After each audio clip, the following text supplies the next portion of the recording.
शुभ श्रावणी मालिकेच्या आजच्या भागामध्ये आपल्याला असं बघायला मिळत आहे की आता मोक्षाच्या लग्नाची गडबड शिर्के कुटुंबामध्ये सुरू असते, परंतु तिथे मोक्षाच्या प्रियकराचं आगमन झालेलं असतं आणि आता श्रावणीला तर शिक्षा मिळालेली आहे की तिला लग्न होईपर्यंत या लग्न मंडपात सुद्धा फिरकता येणार नाही. त्याच्यामुळं श्रावणी बिचारी हॉलच्या बाहेरच बसलेली असते.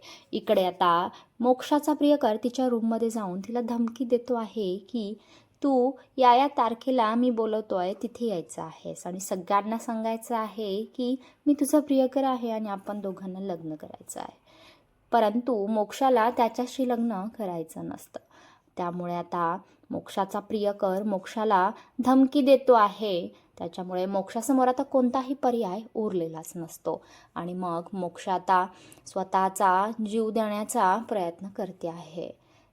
परंतु हे सर्व श्रावणी तिच्या डोळ्यांनी पाहते आहे आणि मग ती स्वतःचा जीव धोक्यात घालून आता मोक्षाचा जीव वाचवणार आहे. काय मोक्षाचं लग्न सुखरूपपणे पार पडेल का हे पाहणं खूप रंजक ठरेल.